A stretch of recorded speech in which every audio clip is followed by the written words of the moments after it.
it is my honor to introduce our own Reverend Judy Andersen, and she's talking about, and it sounds right exactly to do with this, spiritual fitness training. Welcome, Reverend Judy.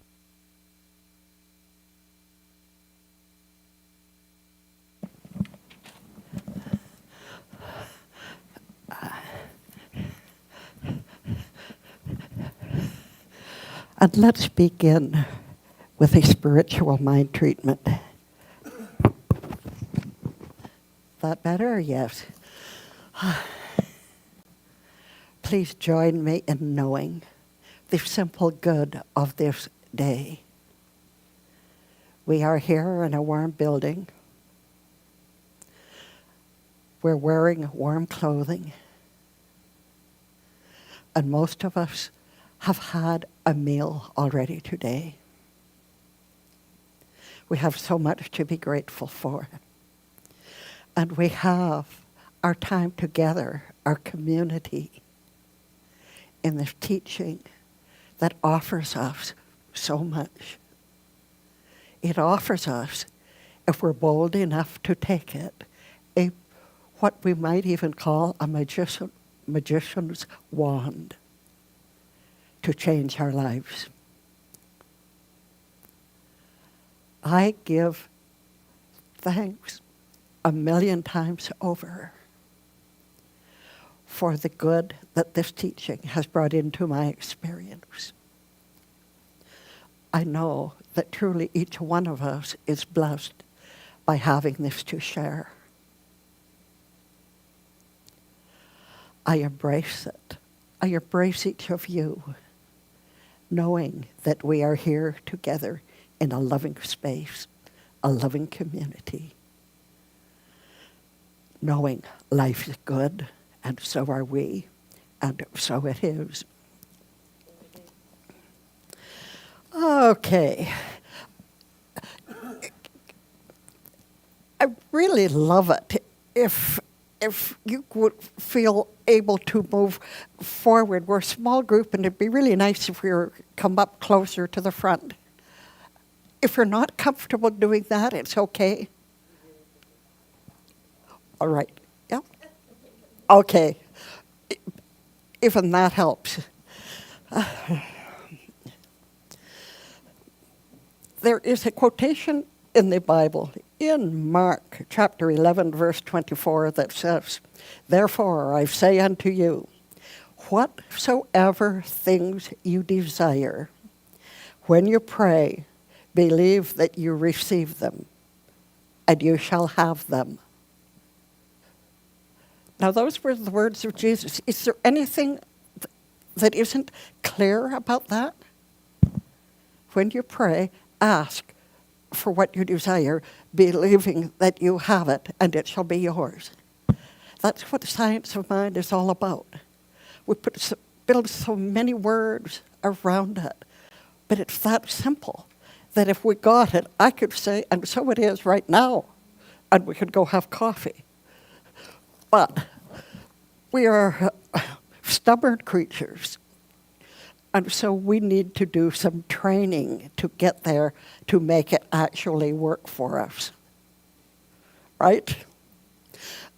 And what does training involve if you're a musician, Edith? Practice. Right. Practice, practice, practice. That's what Ernest Holmes says too. Practice, practice, practice. And he says, teach and practice. Practice and teach. It's funny, I've found a lot of my greatest learning over the last 24 years that I have been in the ministry, that teaching classes has taught me more than I ever got by taking classes. There's people that understand that. But whatever it is, you can learn. And it's a wonderful philosophy, and we can say, isn't that great what Ernest Holmes wrote? I love it. But you actually want to change your lives by using it. Yeah, do you? Do you want improvement in your life? Greater health, greater prosperity, greater relationships within your family and with others?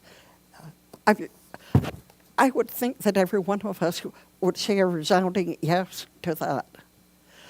So what do you need to do if you're going to use this philosophy to change your life? PPP. Practice, practice, practice. You'll hear me say that a lot this morning. And what does practice mean? What does practice mean in this context?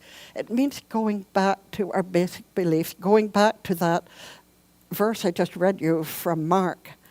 Whatsoever things you desire in prayer, ask, believing that you have it, and it will be yours. If you repeated that maybe 20 or 30 times morning and evening, that is practice. And maybe you could actually practice by doing what we call affirmative prayer or spiritual mind treatment.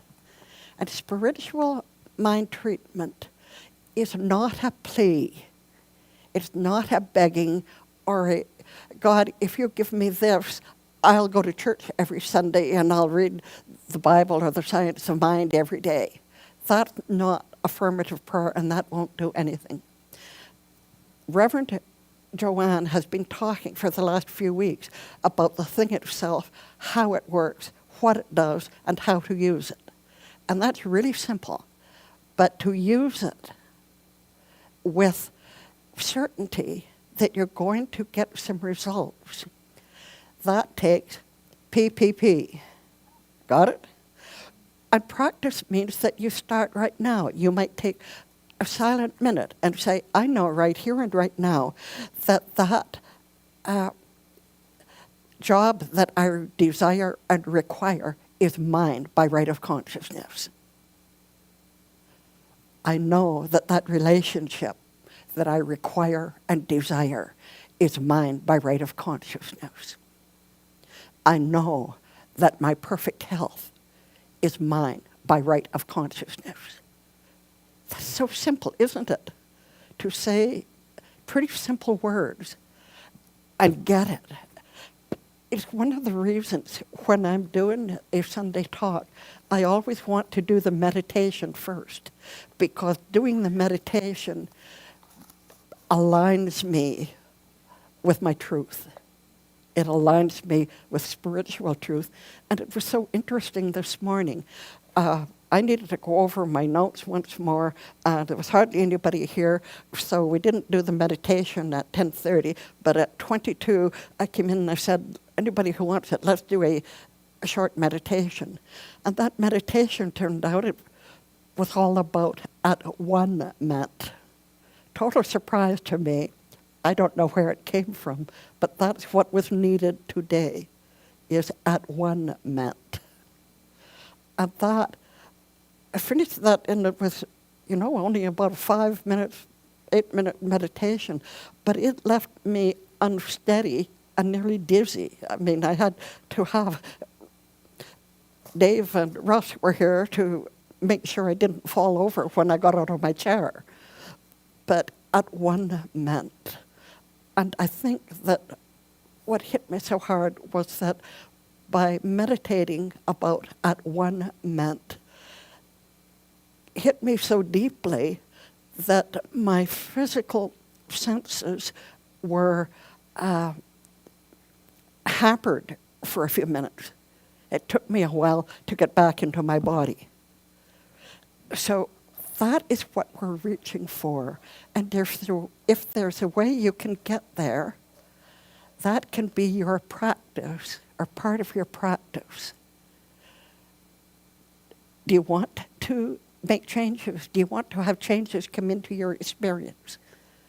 If you do, spiritual fitness. You know what happens to me because my physical fitness level has deteriorated over the last year? I can't walk easily. My back hurts all the time if I'm on my feet. So I use a cane. But wouldn't it have been a lot smarter, instead of buying a couple canes, to practice? practice what I believe and what I teach. Is that back pain necessary to me? Maybe it was, because funny thing, it developed shortly after Norris went into the hospital, and he was there for 5 months before he went into a continuing care facility. But he had, when he went in, he was having back troubles and back issues. It turned out he had a form of cancer called multiple myeloma, which affects the bone cells, the bone marrow, I believe, and there's cells in it. But I let my feelings and my grief for him affect my body. And I've never quite talked myself out of it. I've gradually improved. For a while I was visiting Norris in the hospital, I'd have to have somebody wheel me up to his room in a wheelchair. I couldn't walk, even with a cane. And I had the tools to change that. And did I use those tools for myself at that time? No, not effectively. I was too wrapped up in the pain of the situation. And the pain of the situation reflected in my body. So you don't want to do that to yourself. You want to be a little smarter than Reverend Judy and use treatment for yourself whenever you have a problem or a situation in your life that needs some healing. And one of the easiest ways to get started is to consult one of the ministers or a practitioner. You know, Juliet is a strong, strong practitioner. If she speaks her word for you, there's some healing. There's something happens. Reverend Tress is a powerful practitioner. Reverend Valentine is a powerful practitioner. So is Reverend Joanne, so is Reverend Judy.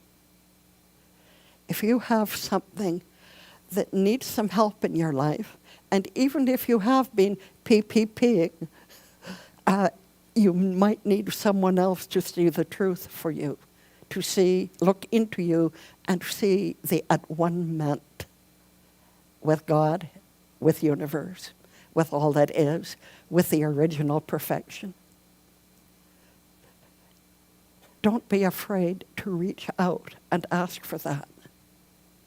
Because another time, it might be them reaching out to you and just needing a kind word or an extra warm hug. The at-one-ment means all of us, and not just those of us in this room or in our philosophy or in our country. But at-one-ment is everything, including the universe itself, all of it. And if we are at-one-ment, we're in good shape. And none of that's in my printed pages. Anyway, Reverend Joanne, as I think I've said already, has taught about the thing itself and all of that. And we've got to take what we know about the thing itself and what it does and how it works. And instead of just saying, isn't that grand, we need to actually use it today. I don't mean tomorrow. Take 30 seconds right now and say, I choose to experience, and fill in what you want, just in your mind.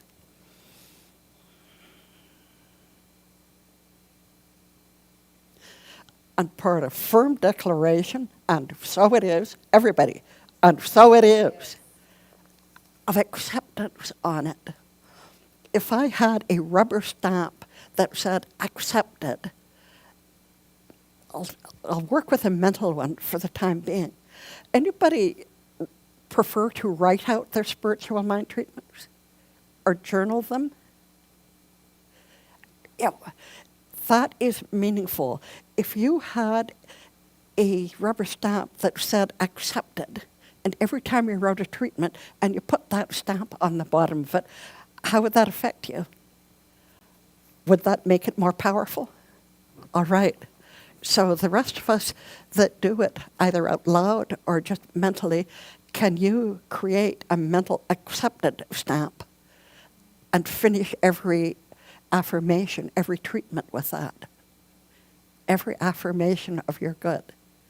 Find tools that make it more real, that make it not just a faint hope, but a definite thing. I've got a save-on to deliver my groceries once a week these days, and they bring me the paperwork and a list of what's been delivered and what was out of stock, and I have to sign it. That's my acceptance of what was delivered.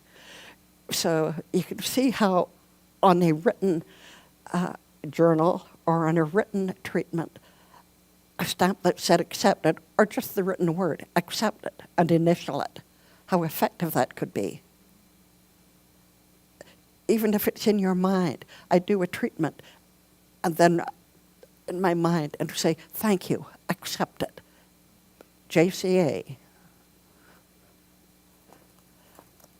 This is what so many of us never get around to, is actually accepting. We can declare our heads off, saying, my good is fully present right here and right now, and so it is. Accepted. Stamp. All right. This gets confusing for me when I'm way off what I prepared. Anyway, there's one little paragraph I actually want to read you. I wrote, the purpose of my message today is to move from words and wishes to demonstration. That's what I want for you. That's what this is all about. And that means bringing your desired outcome into your experience. Not at some far-off future day, but beginning now. Does that sound good?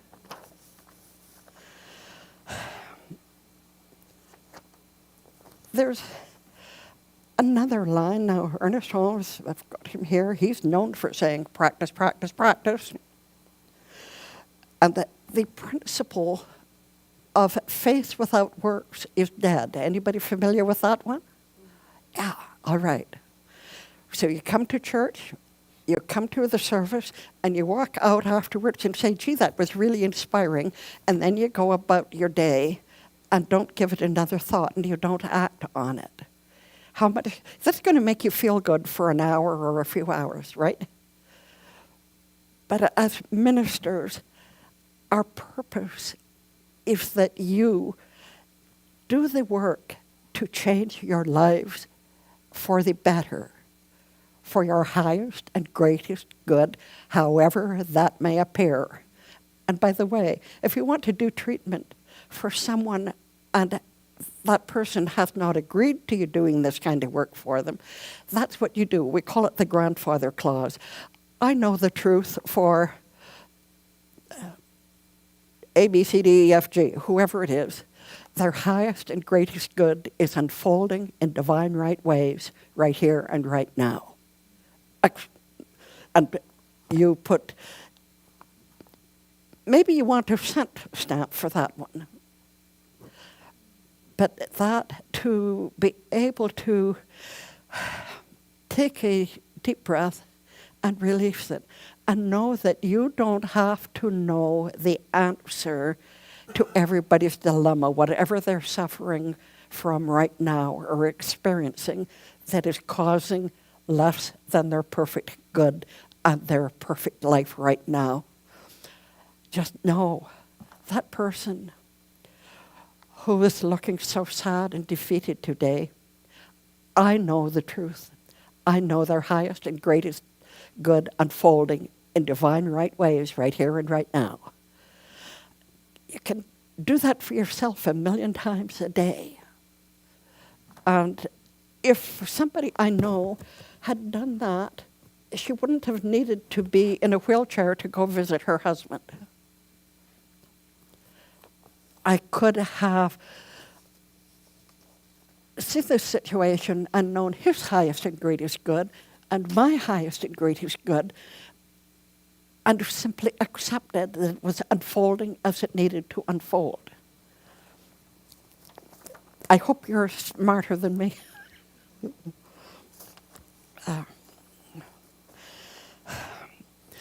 And in here I talk about a workshop that I conducted, it's probably at least 20 years ago. But in it was sort of a goal-setting exercise. And I had nice forms prepared, and the people were asked to write out something on this sheet that they wanted to achieve or experience.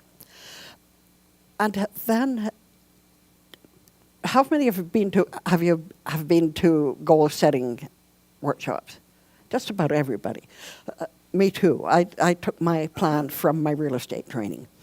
But anyway, in this, of course, we had, so this is what you want to come into your experience. Now, what are you willing to do to move toward that in the short term? Maybe somewhere between right now and 1 month or 6 months. You write it out. What are you willing to do to get there?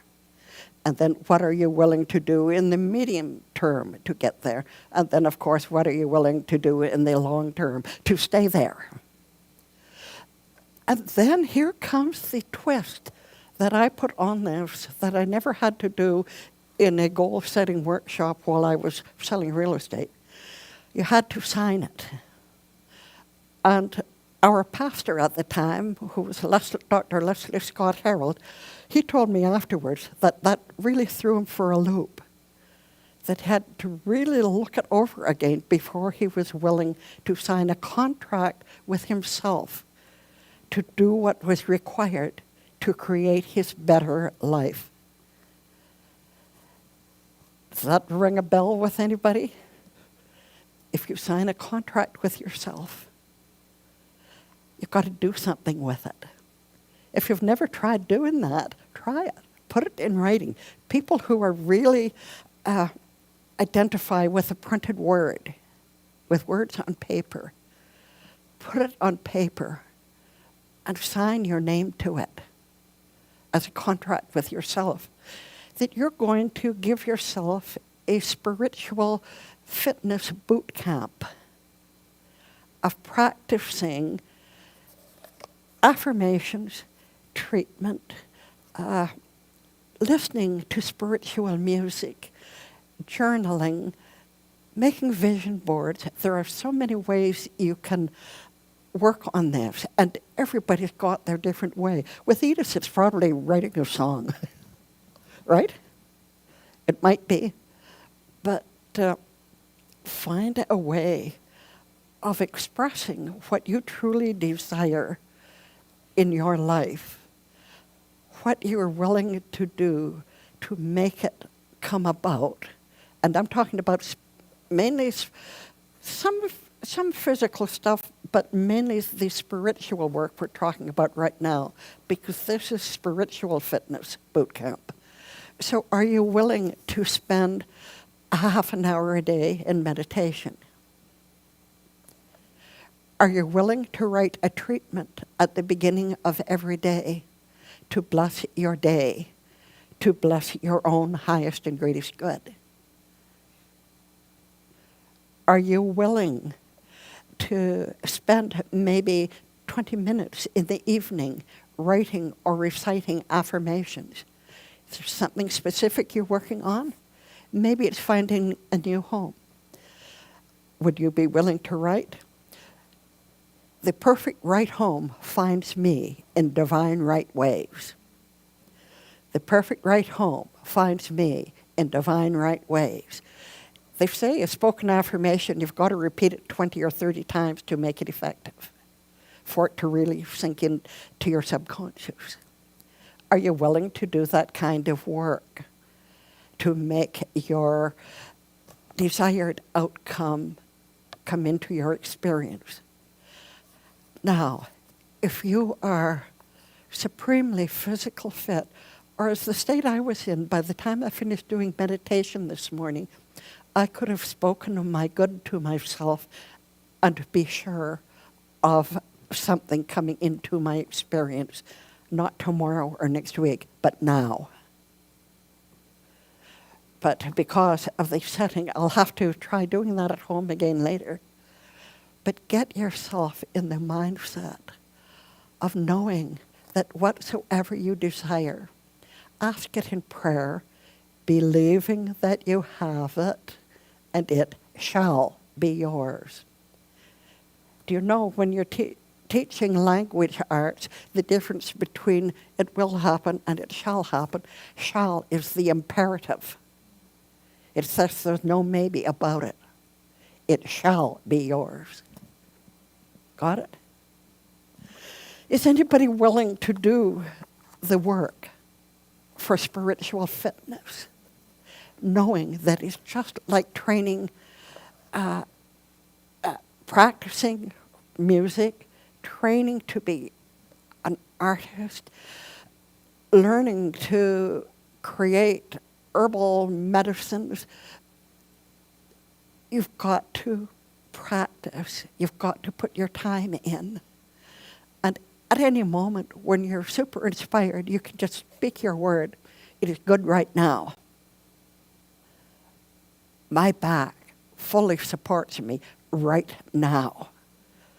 I am a being of spirit. There's no need for physical pain in my experience. Get it, Judy? Got it. So can you do that for yourselves?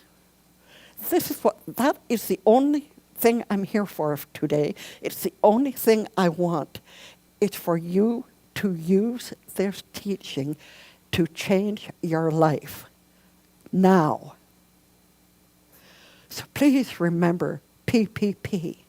Practice, practice, practice. And so it is.